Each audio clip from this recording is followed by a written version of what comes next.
is up, everybody, and welcome from the sideline. It is week 1 of the NFL, and there's so much to talk about. There's so much to get into. We're super excited to talk. NFL's back. We've made it, guys. We officially have made it back to the season. There's already, the optimism has left the room for some teams. The optimism has risen for other teams. But we are back, and we're talking NFL. We're talking NFL every single Sunday night at 8 p.m. on Sports Fluent social media, Twitter, Twitch, YouTube. Make sure you're following us here every Sunday. I'm CJ alongside Cody, Jackson, and Josh, and we're going to talk about some NFL games. We're going to get straight into it. We're not going to pussyfoot around too much. Let's talk about the champion in the room. Like it kind of stunk up in the room for a Bill Belichick last week, and then it's kind of stinking up in the room currently right now for Mike Vrabel, the heir apparent, or the second heir apparent, I guess you could say, because Gerard Mayo was the heir apparent last year. But Cody, I want to get your take on the Patriots today. Positive, negative. I could try to put a positive spin on it, but I'll look back at the game first. But I mean, there were some moments throughout the game. You're up 10-7 at halftime. Drake May looked pretty good in the first half. Had a nice touchdown to Douglas early on, but second half just came out flattish, like really bad. I think they had like 60 yards of offense before that final drive when they're down 2 scores and the game was over. So sloppy first showing, a lot of penalties as well. So not a great first showing, home opener. Not a great first showing. I was really excited for the season, probably the most excited I've been for a Patriots season since Brady left, pretty much. So really excited for the season. Not a good start to the season so far. I mean, it's week 1. Everybody else in the division is lost. If the Bills lose tonight, then everybody's 0-1. So maybe that's your positive spin so far. But, yeah, not a good showing. I thought the discipline wasn't there. Usually Vrabel's teams are pretty disciplined. They don't do a lot of penalties, things like that. But there was a ton of penalties for the Patriots in big spots as well. And then just not great on offense. I know they don't have a ton of firepower on offense, but just couldn't get anything going in the second half when the Raiders were scoring touchdowns and getting field goals. So rough start to week 1, but I'm not going to overreact. It's week 1, and we go to the Dolphins next week, and that could be the worst team in the league. So hopefully that's a win next week. Are you positive about Kayshon Boutte?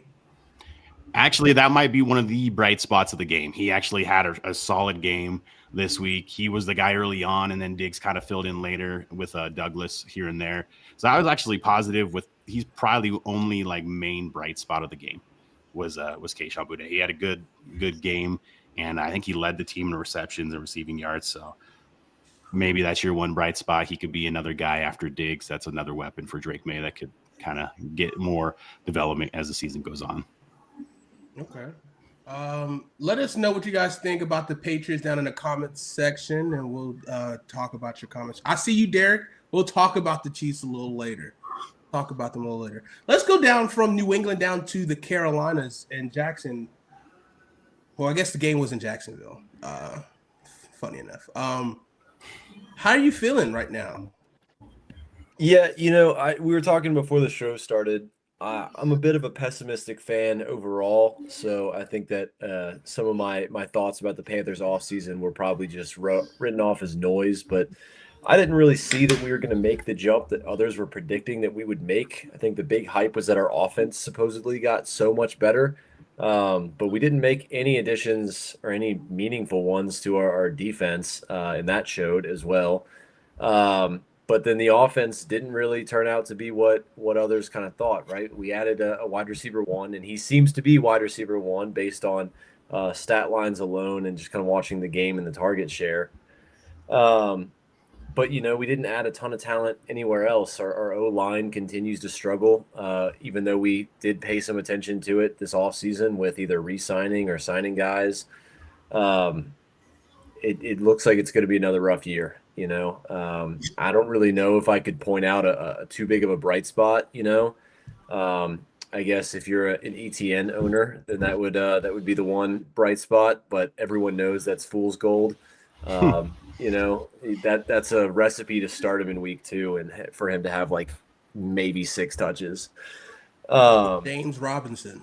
Exactly. So, yeah, I don't know that there's any bright spots from that game. Bryce looked rough, but he really didn't have time. 2 picks, not a ton of yards, not a great completion percentage. Just watching the game, he looked rushed, and you can't really blame him. He had no time out there. Would you say that any of the rain delay possibly could have affected them by chance? Because we've seen a couple of rain delays this week. Yeah, I mean, they weren't off to the worst start ever, but they didn't exactly have momentum per se when the rain delay happened. I would say if we were up 10 and the rain delay happened and then we lost, that'd be one thing. I don't know exactly what the score was, but we weren't even winning, I'm pretty sure. So yeah, it made it tougher to watch. I was flying all day, so trying to tune in. I ended up catching a whole lot more of the Packers-Lions game, which I'll give my takes on later. And last question before we move on to you, Jackson, is would you say that it was a really bad Panthers performance or possibly a really good Jacksonville Jaguars performance today? I mean, from what it looks like, unless Jacksonville can be that dominant in the trenches every game, I don't think that they're going to be what they looked like today. Their defensive line got to Bryce extremely quick, and their offensive line dominated ours, opened up running gaps, right? Our Panthers defense, their weakness was supposed to be the passing game, and I think we probably overcompensated by really focusing on that to start the season, and so they just ran it straight down our throats, and we really could not do anything about it. So I don't think the Jaguars are going to be a fantastic team this year. I think it speaks more to the Panthers than it does the Jaguars. I think there's going to be a couple of teams that should not have any business having the offensive production that Jacksonville had that will do that to the Panthers this season. Okay. Now, Josh, we come to you because, obviously you're a Minnesota Vikings fan. Yep. And they don't play tonight, they play tomorrow, but we know throughout the offseason, and if you guys have been following along, Josh is a big Dan Campbell hater, you should say. So after this tough start to the season, and Jamison Willis signed a pretty nice little contract extension last night in the middle of the night. How are you feeling about the Detroit Lions and Dan Campbell's job security? So, I'm not saying a hater. I like Dan Campbell, gets people fired up. That can, like I said before, can only get you so far. It just sounds like just rah, legitly. I feel like what I've been saying so far is holding merit with the coordinators being gone. They will fall short this season, and feel there's a lot of schematics of how they get things done on offense and defense. And it showed today where nothing seemed to be going right at all. I mean, Goff, completed 31 of 39, which is pretty cool, but dude got sacked 4 times. They did not have a run game going on at all. And, welcome the guest to Micah Parsons. He didn't get a sack until late, but his presence was known every time he was on the field. And Packers looked like they're just absolutely dominating pretty much almost all aspects of the ball. Get up a little cheap touchdown to the backup tight end for Lions, a little garbage time. Otherwise, that score is more lopsided than the 27-13 appears to be. So I think Lions, I think they might have a tough season this year because it's already a kind of a steep division on its own, and you already give up a pretty lopsided one to the Packers already. Well, we'll see though. We'll see. But what have been saying seems to be coming true so far. But so long season ahead.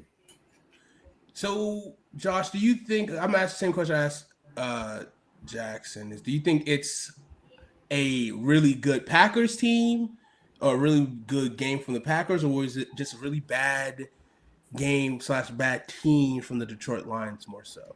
You could really argue both.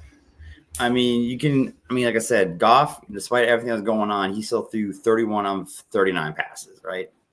So he did everything essentially. He seems like he could have.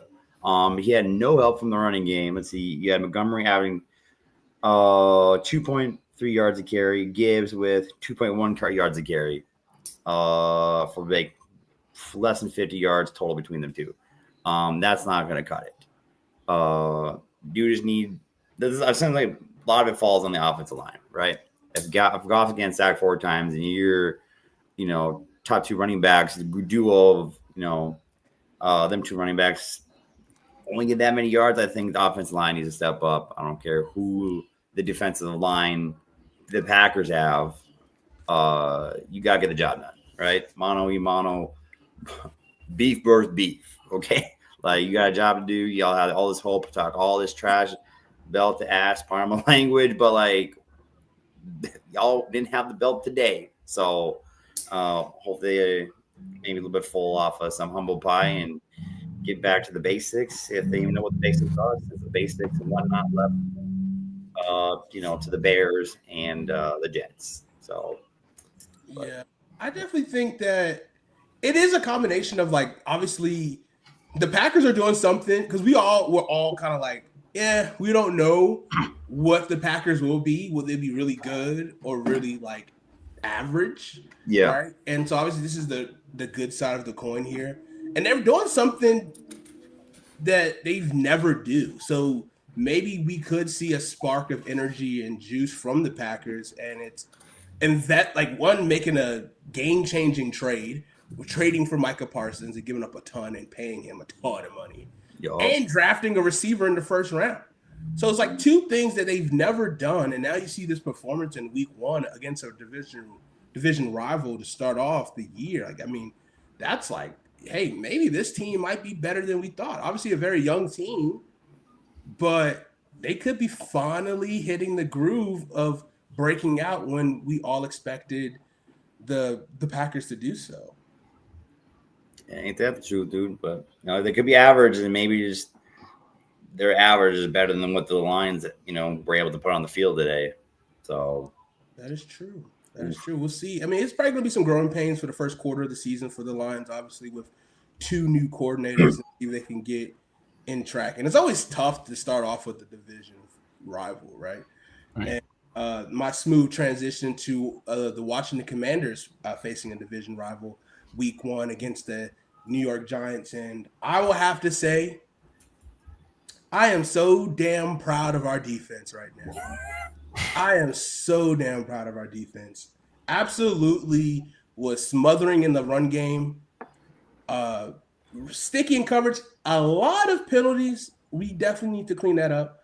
Some of it was ticky-tacky, and the rest were kind of like, all right, brother, it's week 1 for everyone, I guess. But I thought the defense really shined. And Javon Kinlaw and Daron Payne definitely were the 2 stars of it. And we had a 50% pressure rate today, which is insane. And obviously a lot of people were, the cause of concern of not getting an edge rusher in the draft and in free agency is like, okay, how are they going to get to the quarterback? And they did well. They did well getting pressure on Russell, got hit a lot. He is taking a lot of it. That's what I'm going to say. So I'm really proud of the defense and how we're starting off the year, and hopefully we're just going to continue to build off of that. Offensively, we started off good. I liked a lot what we've seen early, but then it just got to a really rough patch. Some, obviously penalties that killed some drives, some questionable calls, but eventually we did get, was able to get that dagger in the game to really kind of put the game away. Bill Krosky Merritt, obviously the hype train is alive and well. Everyone was wondering before the game, okay, who are they going to start for running backs? Are they going to dress for? And Chris Rodriguez was the one who was the odd man out today. And Austin Eckler started the first quarter running ball. So it was okay, you didn't see a lot of Bill, but then all of a sudden they flipped the switch. Bill got in the game, and then Bill iced the game. So really cool from the offense. Got a lot to get better at. Debo looked good, had some drops, a couple drops that we got to clean up, but all in all, I'm happy. We got a division win. Always good to beat the Giants. Always good to beat the Cowboys. Always good to beat the Eagles multiple times. So I'm happy. It's probably like a C plus performance from the team altogether. But that means we got room to grow and we're going to keep going. So I'm really excited about that. So, yeah. Let's move on to let's backtrack a little bit. Let's talk about the opener and another division game with the Dallas Cowboys and the Eagles. I guess I'm gonna open this up to the room. What was more surprising from the game? The offense of the Dallas Cowboys being productive, or the defense of the Philadelphia Eagles just kind of, allowing a lot on Thursday night? So surprising outside of Carter, spitting on Dak. I think the offense of the Cowboys, that surprised some people. Because they were wheeling and dealing. I'm like, oh, okay, doing this to the defending champions of the Eagles. I'm like, y'all was essentially almost having your way with them. I'm like, golly, 'cause I don't think Dak got sacked one time. I don't believe, if I'm not mistaken. Could be wrong. And then just watch all that happen. I'm like, if this game could have been a whole different situation, and if the throws were hard and the catches would have been hard too. But like, if CD would have came down with a couple of those, I'm like, we might have a little bit of a different story on top of what we're already saying now. And the Eagles just were not holding it, and Hurts didn't have to do very much, but got enough done to walk without. So I'll stick with the offense of the Cowboys. I think we're pretty fantastic overall. I think performed way more than anybody expected. I think even their own fan bases even. That's me. I think the surprise to me was the Javonte Williams performance. Right now, I'm a huge supporter. Obviously, I got my Tar Heel representation, but coming off some big injuries, some doubts about how exactly he can still be explosive despite some injuries that slow people down. I kind of expected the Eagles defense to take a step down. They did lose a lot of pieces. They re-signed some core guys, but usually when you're able to sustain a Super Bowl performance like they did, you're going to have a lot of guys that you can't afford to pay the next year, and that was their case. So I thought they'd maybe take a step back, at least in the first couple of weeks while they sorted out their new defense. It wasn't too big of a surprise to me that Dak and CD and Pickens could create some production, but I definitely didn't think they were going to be able to run on the Eagles the way that they did. I think a large part of that is probably, to what Josh said, a very key player missing from that middle of the defensive front, right? Spits on the guy before he even gets to record a tackle. Boneheaded move. I know Dak spit first. I think it was a pretty classless move by Dak to do what he did, but then to spit on someone is completely different than spitting in their direction. That's right. It's gross. It's not sportsmanlike. It's dumb. You took yourself out of the game, and it looked like they needed him. I don't think Javonte would have had the game that he did if Carter was still there clogging up the middle. Right. Yeah, I feel the same way. Like, I didn't like Dak doing it first because he definitely kind of like egged him on a little bit, and then Jalen spits on him. So, but that's how it always goes. It's always the second guy that gets caught, that gets the penalty. That's how it goes. And Carter had to be the second guy, and then he spit directly on him. But I'm with Jackson and Josh. I'm going to go with the offense of the Cowboys. I thought Dak was really good Thursday night, and like Josh said, if CD doesn't have like 3-4 drops, they probably win that game, especially that fourth down drop. Like they probably, at least they're in position to win that game. And then it's like, wow, like now the Cowboys hype would be just out of control if they go into Philadelphia and get a win on the opening night. But thank God that didn't happen, so we didn't have to hear that all weekend. But still, yeah, I think if you're the Cowboys, there's no moral victories in the NFL, but I think you can take a lot away from that game. You weren't expected to contend in that game. You were a 7.5-point underdog, which is a lot in the NFL. So I think you take a little bit from that. And then, just looking at the Eagles, Yeah, the defense took a step back, and obviously missing Carter's huge. And maybe they're missing him another week against the Chiefs next week. If he does end up getting suspended, that could be a huge kind of storyline this week. But maybe figure out some other things on the back end. They were getting beat by the receivers and the tight ends of the Cowboys too, and they're supposed to have a really good back end with Blankenship and Quinyon Mitchell in his second year, and then of course Cooper DeJean in his second year. They're supposed to be really stout in the secondary, and they got kind of carved up by Dak and those receivers. So a little bit cause for concern, I think, for the Eagles. And now you go to Arrowhead next week, a team that's going to be hungry to get a win. Chiefs don't want to go 0-2. So I think the biggest storyline out of that Thursday night game for me is a little bit of concern. Eagles, you get the win, which is great, but I think there is some concern going forward. Yeah, I think for me, the most surprising thing was how bad the secondary was for the Eagles. Because Adoree Jackson was a liability. Okay. He was like, hey, I'm going to exploit you, like, whatever you want to say, put your analogy in there. He was terrible. Quinyon Mitchell, obviously, Guantanamo Bay, everyone's hyping it up. Maybe a little overrated because he had a lot of safety help over the top last year. Whatever you want to say, right? But that secondary was not good. Obviously, letting Slay go maybe could have been the key piece. They really didn't know what to do, what matchups they wanted to have. Obviously, Jalen Carter is a game wrecker, so if you have that pressure on the quarterback, that is going to be pivotal for you as well. So we shall see. There is rumors about what possibly Dak said.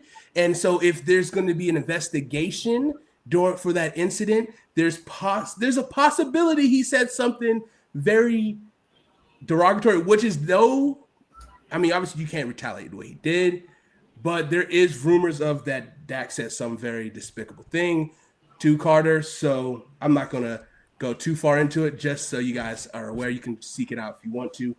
But let's move on to Brazil. Let's go travel across the pond. And the Los Angeles Chargers they kind of broke a curse. I think Justin Herbert was 7-1 or 1-7 against the Chiefs. And which, unfortunately, I'm sorry, Dirk, someone told you to put $1,000 on the Chiefs. Oof. Tough. That is tough. But I mean, I don't know. Like, I know that, Harbaugh has waken up every night after a nightmare thinking, how can I make Justin Herbert an MVP? And I think we're in the right direction. 3 touchdown, 300-yard game. Not the best in terms of rushing attack, but I think they're still seeing the, beginning phases of this offense, which I'm really excited to see. Are we going to get a, Quentin Johnston resurgence, right? Is he going to have a big time year? Obviously, it might be a little fool's gold because obviously he had a lot of 2 touchdown games last year and then kind of disappear for a while. But Cody, I guess what's the question? Is the Taylor Swift oh boy, and the Swifties hype going to derail the Kansas City Chiefs this year to where now they're going to finish 3rd in the AFC West? I'd love to sit here and say yes because I would love to see it, but I've doubted them for years, and now all of a sudden they turn it around. They got a tough one, obviously, again, coming up this week at home against the Eagles. So if they start off 0-2, then yeah, maybe the noise will get a little bit louder. But I don't know. I'm not going to go that far with the Chiefs. Yeah, I think the game was more about the Chargers than the Chiefs, and more about just Justin Herbert just balling out. Maybe his best game. Oh, go ahead. Yeah, I would say maybe his best game as a pro, like that. He balled out on Friday night. Well, is there inner turmoil, Josh, between the Kansas City Chiefs? Because this is 2 years in a row they're taking out each other's weapons. Pat Mahomes took out Rashee Rice, and now Travis Kelce is taking out Worthy, right? Maybe Taylor Swift was a little too hyping him up about Worthy on the podcast, and maybe Travis was not feeling some type of way about it. He should get those targets. But all in all, we're seeing that back-to-back years where a prime target for Mahomes out is really kind of seeing a Mahomes. Obviously, Mahomes won. He won 15 games last year, but not that same dominant Mahomes that we've seen the past previous year. This is the Taylor Swift curse we're seeing unravel here. It ain't going well. All right. What are they proposed on Labor Day or whatnot, on people's day off or something like that? And it seems like the Chiefs might be playing like it's their day off for the remainder of the year, because if they're trying to attach their brand to Taylor Swift's brand, ain't no way. Build a new stadium with that Taylor Swift money. They might name it after her. Honestly, shoot, I don't know, but yeah, I think it's too much distractions going on. First, it was Patrick Mahomes and his family already up, and now they're on the back burner. Like, here comes Taylor Swift. Don't worry, guys. I'll help out with the intention. Don't worry, I got it. So I don't know. I think it's just too much going on. I feel like maybe it's a little bit of a loss in confidence. After getting he absolutely derailed and destroyed in the Super Bowl, and just ain't learned how to bounce back from it. Possibly, I don't know. But I mean, maybe it's a little bit of stretch of a take. Stuff I'm saying right now, but this world is crazy. So is the game of football. So, I mean, we'll see how it goes. And then you got the Super Bowl rematch coming up here soon, too. So, emotions might be a little bit high for the next few weeks. We'll see if they can get back on track or not. Is this too much for the Chiefs to handle, losing all these weapons? Who's going to step up for the Kansas City Chiefs coming up, Jackson? Is this Hollywood Brown's like truth season? 10 receptions, 100 yards. I know it wasn't the most impressive. It's obviously he averaged like less than 10 yards per reception. But they were feeding him, right?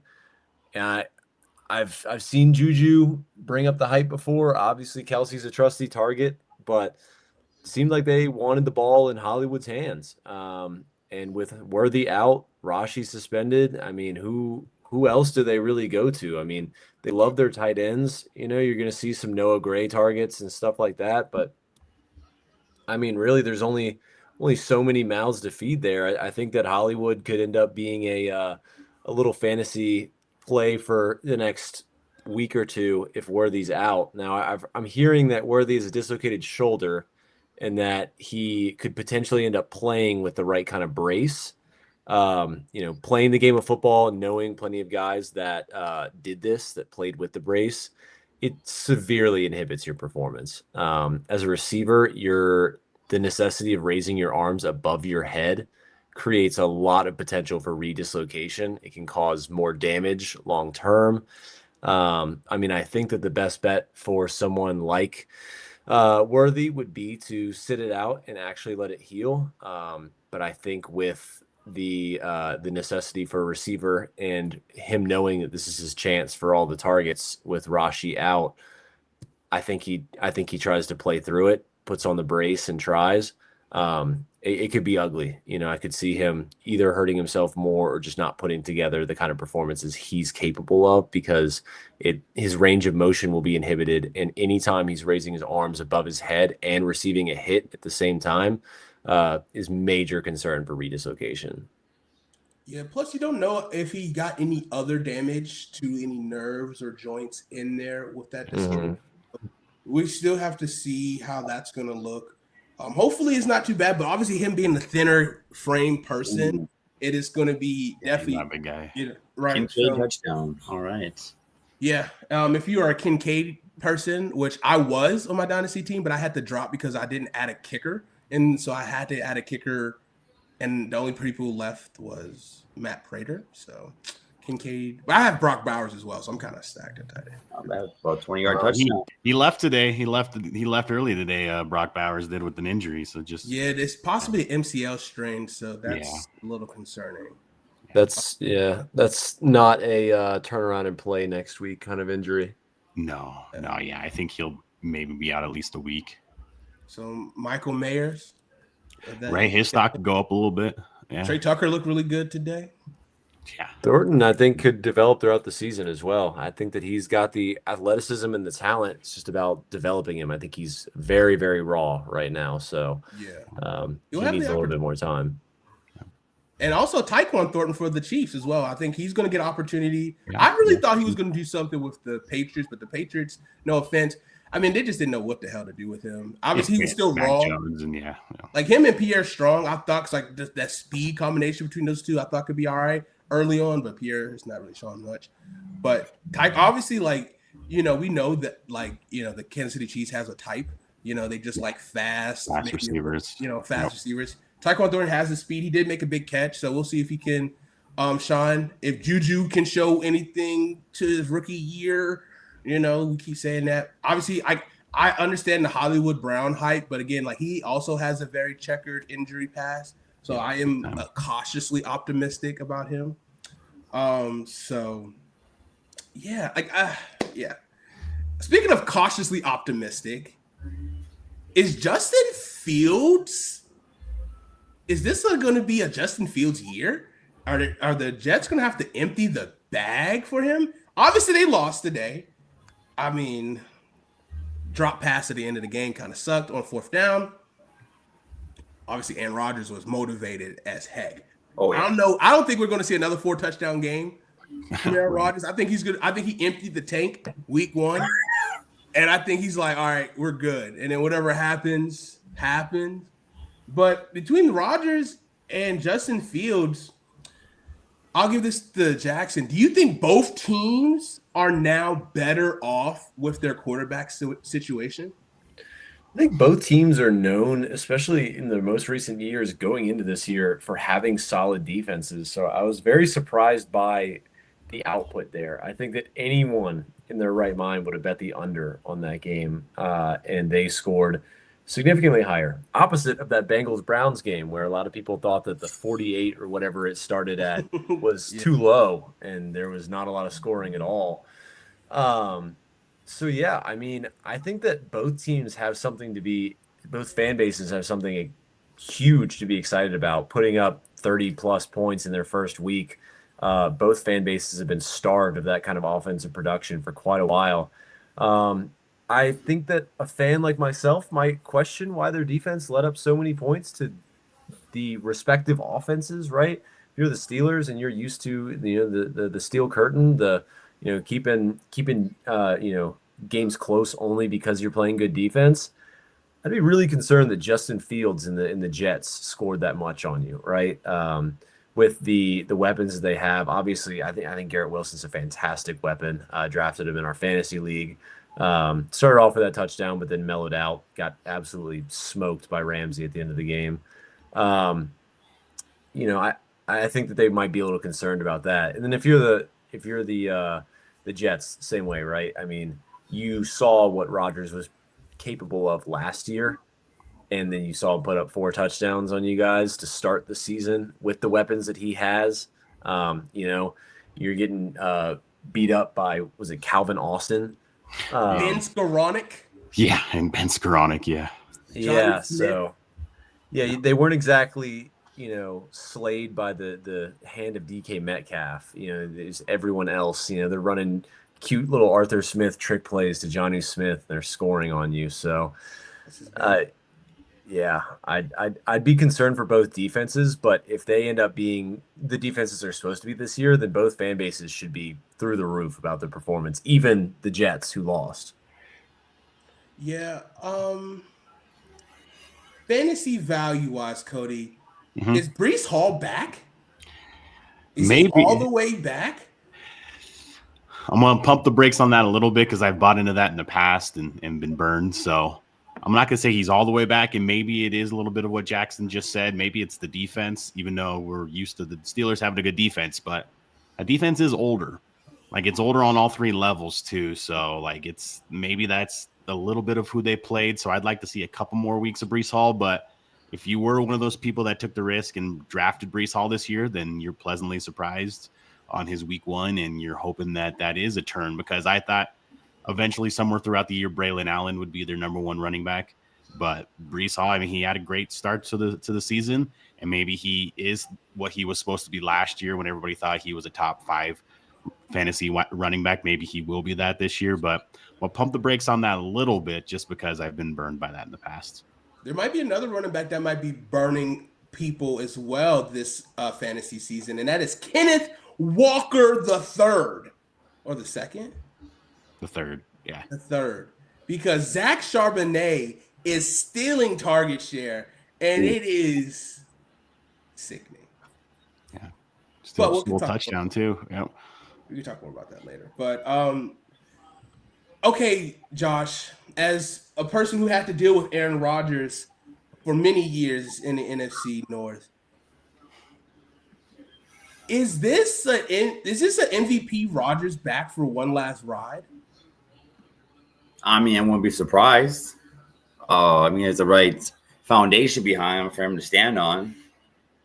Showed today, it's supposed to, against kind of Jackson, supposedly a good defense. So if he's able to wheel and deal like that on the road against a division rival, against a supposedly pretty solid defense, I can't see what's going to argue against it. I mean, time will tell as the time goes on. But he had to put what 34 points or whatever. Pretty much putting the team on their back. I mean, he might have been a little extra juice because a little motivated against Aaron Glenn. You know, pretty much telling him, staring him down too. Yeah, hit him with the finger. So I was like, oof. So I'm like, whoo. I could see him really having an MVP run kind of season. I mean, hate to see it. We won't see him, not too far from now, but yeah, I can see it. I mean, he's done it before. I mean, he's old, but like I said, he did it against the team against today. 4 touchdowns. I think it's a good defense. Yeah, I think, unfortunately, definitely a possibility.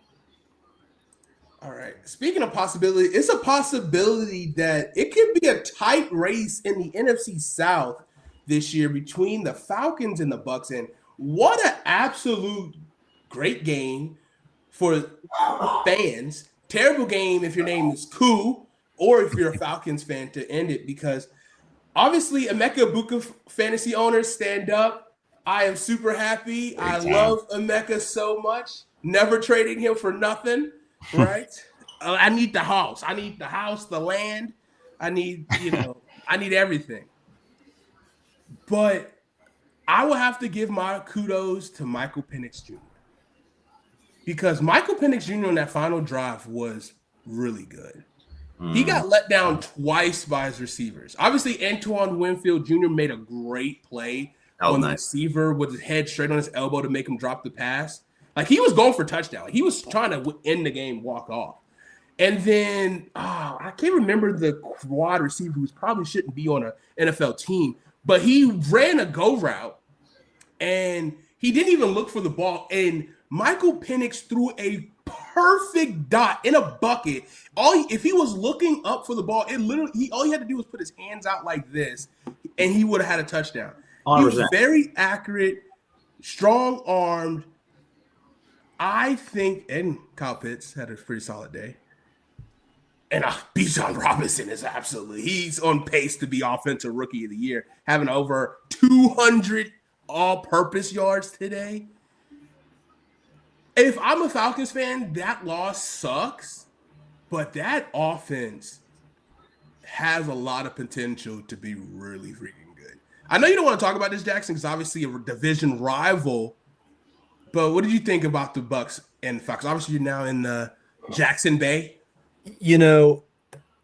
I'd say my biggest disappointment from that game and not just as a Panthers fan, but as a fan of the sport, was that it took until today, September, what is today, the 7th, to realize that my Emeka Egbuka jersey that I ordered upon arrival to the Tampa Bay area is now the incorrect number because he switched numbers. Oh, jeez. Yeah. Oh, that's annoying. So you might be able to get it exchanged. What's that? You might be able to get it exchanged if you go to the fan shop. That's a great point. I was gonna say, Emeka, if you're listening, man, a little heads up would have been nice. I ordered it during the preseason. I thought that I thought I was gonna get a nice jersey out of it. I bought into the hype. I've had a really, really good history of calling receivers and their shot in the NFL. it's a little bit cheap to pick a first rounder as a guy who's going to pan out. But I was high on guys like Amon-Ra St. Brown before he really popped off coming in as a rookie. He wasn't drafted until I think the 4th round or something like that out of USC. Putting my reputation on the line, vying for Emeka Egbuka being that guy, and then now I don't even have the right jersey. So Emeka, if you hear me, man, I'm in the Tampa area. Come give me the right jersey. At least you did get a Luther Burton jersey. He changed his number 3 times this Jeez. It's Yeah, that's the new generation, man. They can't pick schools. They can't pick jersey numbers. They got to change their minds every year. So true. They don't know what they do. every week with him. Yeah, pretty much. Man. I mean, he did have a disgusting number. 87 was disgusting. It was no good numbers. But then I think he was 13 at Mizzou, if I'm not mistaken. I think I think so. Burden. Or no, he was 3. I'm sure he was 3. I think he started with 13 though. I think he changed to 3 his junior year or something like that. Probably. But yeah, looking at that game, I would say that the division is between those two. The Saints did not look impressive today. It was a close game, but it was a bad one by most measures, right? The Cardinals did not look good while beating the Saints. Right. Olave hurt again. He needs to hang it up. Dude, yeah. I think it's medical malpractice if you send that guy back out on the field. Especially 3 times. You can send him back out there 3 times. It was terrible. Yeah. It's sickening, man. The Saints are going to be bad. The Panthers look terrible. It's going to be between the Bucs and the Falcons. I think the Bucs have the edge there, obviously, with the win. But I think they're just more of a consistent team. I think that the Falcons have a ton of firepower, and they can be a really exciting team. And they're young, and those young teams are the ones that can really shock people. So they'll be exciting to watch down the stretch. They will have to line up against each other one more time this season, and so that'll be fun to watch. While both teams probably get better along the season, especially the Falcons. I think the Bucs have realized potential in the past already, whereas the Falcons are only getting better. However, by the time they meet again, Chris Godwin probably be healthy. Emeka Egbuka only has time to develop. So yeah, man, it could be an exciting race to the finish line for those two teams. We'll have to see them play some out of conference opponents before we determine how good they actually are, or if this is just 2 teams in the NFC South that are duking it out for the win. Right. That's all you need to make the playoffs. Yeah. Ravens' new kicker just made a 52-yard field goal. After a big sack on Lamar. Oh, damn. That's a crazy. Hey, I do like Baker. I think Baker, obviously, he was borderline MVP last year. If he can make another step up with the immaculate weapons that he has, Irving, Rashad White, which it seems that Sean Tucker's getting a little bit more run than Rashad White. So I think Rashad White might be the 3rd RB. I love Sean Tucker. Yeah, I love Sean Tucker. I loved him out of Syracuse. Or is it Illinois? It was Syracuse. Did you see his Twitter presence while he was in college? I did not. Oh my gosh. He's hilarious. He's nothing insensitive here, but he probably is somewhere on the spectrum, it seems like. Hey, he made it to the NFL though. He would tweet every game whether or not he was pleased with his performance, and it would be like no further detail than that. He would be like, I had this many carries for this many yards, pleased with my performance, or not pleased with my performance. And usually he was insatiable. He'd be like, I'm not pleased or whatever. Right. But he had like 1 or 2 games his entire career where he was like pleased with my performance, and the fan base would go nuts. There would be like, we had a great game if Sean Tucker's pleased with his performance. He's a clown. He's fun to follow. Oh, interesting. I'll have to check him out. He still do that now with I think so. Yeah, I don't follow him on Twitter. I'd have to go look. I don't really go on there that much anymore. So I'll have to go look and see if that's still something he does. Well, I'm going to steal a little bit of Sean Tucker's material. Are we pleased with the performance of the Cincinnati Bengals today? No. Because of a really close win. They won, first of all. Hey, congrats to the Bengals for winning a Week 1 game. That's true. They are awful in Week 1. So it's been actually, and also the Saints had I think it was a 4-year winning streak in Week 1 that snapped today. Oh, really? Huh. Yeah. Yeah, I But would. Yeah, I was just gonna say I wouldn't be happy with that win as the Bengals. But yeah, you've lost the week 1 game the last 3 years, all 3 years, or at least 3 of the 4 years with Burrow. So at least you're starting 1-0. But I mean, Jamar Chase, I think, was picked number 1 in like 95% of drafts. 2 catches, 26 yards. That's not what you want from your number 1 overall pick. So that's not what you want to see. And defense actually, I mean, it's the Browns offense, so I don't know how much stock you can put into it, but defense actually played pretty well.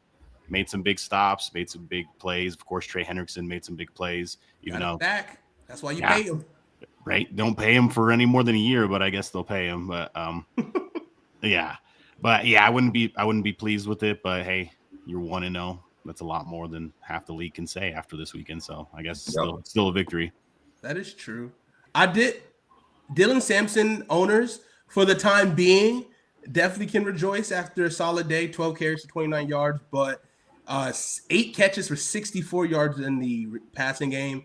And also Harold Fanning possibly edging out David Njoku with 7 catches for 63 yards. Interesting. That's a very interesting stat line. Obviously, Fanning he was a beast getting down today. So I don't know what the Browns are going to be. Myles Garrett had 2 sacks. I think he's going to break the sack record this year for funds because he has nothing else to compete for. You know, I mean, the Browns will be a tough out as long as they stay healthy because they have decent weapons. They're a decent team. I think they'll steal a couple wins. Like the Patriots stole the win from the Bengals last year. They might steal a couple wins that they shouldn't win, but yeah, we'll see. Let's see. Before we get to our players of the week, a couple more games I want to talk about fast. Is Daniel Jones is the front runner for MVP? I just think the Dolphins. Yeah, I think the Dolphins are front runner for first overall pick. So maybe that was more. But Daniel Jones, hey, he had a good game. Probably solidified that starting job even more, even though I don't think it was that much of a competition with him and Richardson. But yeah, good start to the season. I didn't really expect much from them, so maybe they'll be better. But I also just think the opponent they played is going to be pretty bad. So maybe not too much stock in this game. Poo. I'm going over under 5.5 weeks until Mike McDaniel's fired, unfortunately. Because I didn't like the way Tua spoke in his post-game press conference. And it just seemed obviously Tyreek Hill not being captain this year. The way Tua was talking about, I just want to see how people's training habits are. They're going to still be watching film on Tuesdays this week. And so obviously he's kind of shading some of the players. So there seems to be some inner turmoil. So I think the best course of action will most likely be is to blow this whole thing up, trade Tua, because they have to pay him for at least 1 more year. So, or cut him after 2027. So it's going to be interesting. It's going to be interesting in Miami. So, speaking of interesting, are the 49ers, are they back? I watched most of that game. It was kind of a sloppy game between both. Purdy had 2 pretty bad interceptions too, but he had a game-winning touchdown pass, so I guess you got to give him credit there. Kittle went out. He was absolutely all over the place. Yeah, a lot of usage. 22 carries, 69 yards, and 9 catches for 73 yards. So high usage. If you're a Ricky Pearsall fantasy owner, 4 catches for 108. Pretty good. Obviously, there at the moment until Brandon Ayuk gets back. Right. Kittle went out in the third, I think, or second quarter. So something to watch too for fantasy owners. I love him as a tight end. I just can't trust his health. He's getting an MRI tomorrow, so whenever you need one of those, it's never a great thing. For sure. Okay, so Cody, who is your team of the day? Team of the day. I know it's kind of just obvious, but I'm gonna roll with the Packers as my team of the day. You get a division win at home. You had all the hype coming in from the Micah Parsons trade. You beat the team that's won the last 2 division titles in the Lions. You beat you beat them like a drum. Like they beat them good. Your defense looked really good. I thought Jordan Love looked pretty good. He didn't have to do a ton because their defense was playing well and they were running the ball pretty well too. So I think the Packers are the team of the day. Now you look like that division could run through Green Bay after beating. I know it's a tough division and they got to play Bears, Vikings, other teams that are pretty good as well. But I think you're riding pretty high. You get Micah Parsons and you get a huge win at home on week 1. So I'm gonna go with the Packers. Okay. Josh, who is your team of the day? You know, they didn't play today. I think the Chargers are pretty well up there. But to have that statement win, you know, that's something you've been hard time playing against for quite some time now. And, you know, you might got something figured out. I think it's a great way to start the season. I think this could be a way for them to run on to the AFC Championship game. Jackson? Yeah, I definitely wanted to say the Packers. I mean, watching the entirety of that game, it looked like that D-line was impenetrable. Like you could not run on them, you could not pass against them. The defense was ferocious. The garbage time touchdown makes the game look so much more competitive than it was. It was not a 14-point game by any means. I mean, that was a terrible contest. And I think that, of course, as we talked about earlier, there were some questions about the coordinators. They're going to have some growing pains. You know, Detroit will be a better team later in the season. But I mean, the Packers just look good on all fronts. But if I have to pick a different team to stray, I'll say the Colts. I really like the Colts game. Obviously, Tua looked god awful. But the Colts got to the quarterback. They created a lot of defensive pressure. And offensively, they did their jobs, right? Daniel Jones was called upon. You know, he did quite a bit more than any of us kind of expected him to. Threw the ball under 30 times, which is what you would hope for in a debut with a new team. They ran the ball pretty well. They passed the ball pretty well. Daniel Jones ran the ball himself very well. As we know, he's an athlete. You know, it's just Vanilla Vic? Yeah, I was thoroughly impressed. Now, I don't think they're going to go out there and win a Super Bowl, but you know, as far as of the week, you know, if we can take it all out of context, you know, I would absolutely make them my team of the week. They had the largest margin of victory. They shut down an offense that has the potential to be pretty good. Obviously, they are the most hit and miss offense in the league. But I thought the Colts were super impressive this week. Yeah, I agree. I was also going to go with the Colts. They did today was the day that Jim Irsay went into the Ring of Fame for them, so they was playing for Jim. So obviously, they played with heavy hearts and played for him, and which was really good to see. Hopeful. A little concerned about the target share with Jonathan Taylor because DJ Giddens had a pretty sizable amount of carries. That could have also been because later on in the game, because the game's probably over and not done with. We shall see. My player of the day is Mr. Mustard Bijan Robinson.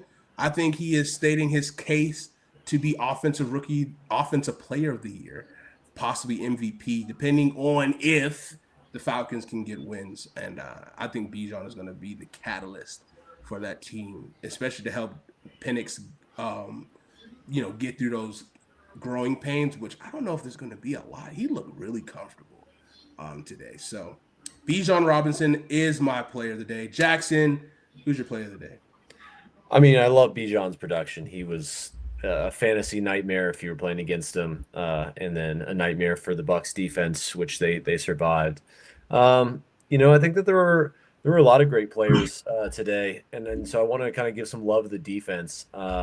Micah Parsons, I loved. I think that he didn't necessarily have the largest stat line by any means, but his presence. You could see Goff acting differently just based on whether or not he was on the field. And then Jalen Ramsey. Now, they're not going to show you the plays where he did get blown by, but they were few and far between. He absolutely came on late, and he shut down. He was a shutdown corner when he was needed, putting that hit on Garrett Wilson, but also breaking up a couple passes when necessary, and really just getting in the heads of the offensive players that he was playing against. It was a heated battle. They were pretty chippy the whole time. So I thought that he held his own, and that was impressive given that, I don't think we're looking at prime Jalen Ramsey anymore. True. Josh, who's your player? I got 3. All right. Of course, you got Aaron Rodgers over here throwing 4 tutties, all right, against, his old team, right? Against good defense. And then I also got Micah. He's been able to rack up a sack despite on having a limited snap count. I've still got a sack. We have players who are on the field for like 90+% of the time won't get one, but he's out there for maybe 20-30% of it and still gets one. Is crazy. And then also playing with some high motion and whatnot, being athletic I want, and I'm trying to get that 5th-year contract signed. Like, all right, cool. I'll just get paid by the Packers and then see you soon. And then I think Debo is my last one. I think Debo definitely bald. I mean, a lot of people think, oh, he's just fat and slow, injured. He ain't gonna do nothing. He should be an afterthought on the Commanders. And over here with 1 carry, almost 20 yards, he gets a touchdown. And then over here with 10 targets, 7 receptions for 77 yards. So I'm like, he easily could have had 100 if he didn't drop 2 passes. But oh, for sure. So he got better stats than Scary Terry. So I think yep. Be on the new team one. I think is could be a sign for things to come. Yeah. Cody, I'm gonna go with the rookie Emeka Egbuka. I thought rookie debut, 2 touchdowns, end up being the game-winning touchdown in the 4th quarter there because Koo missed the game-tying field goal, even though the Buccaneers kicker missed the field goal. And so the field goal wouldn't even have mattered. But either way, Emeka Egbuka, your pro debut, you're in a loaded wide receiver room with a lot of guys that are going to eat and get a lot of receptions and touchdowns throughout the year. You get 2 touchdowns, 67 yards receiving 2. So that's pretty decent receiving stat line too. So that's a hell of a debut. He came in with some hype, not a ton of hype, but some hype, and kind of lived up to even more of that and kind of just carries along that Ohio State wide receiver lineage. It's like they just play well and they're just good pros. So I'm going to go with Emeka Egbuka. I like that. We'll get into we'll do our predictions. I just want to say shout out to Tyler Warren as well. He for rookies who play well, 7 catches, 76 yards, looked good. He was getting the rock. Let's do some predictions for Monday Night Football between the Bears, and the Minnesota Vikings, and then we'll do Thursday Night Football to wrap this thing up. Another divisional game. Jackson, I go to you, then Cody, then Josh. You'll be the last for this game. I will start it off with the Bears. Get out of here. Win 24-17. That is my score prediction.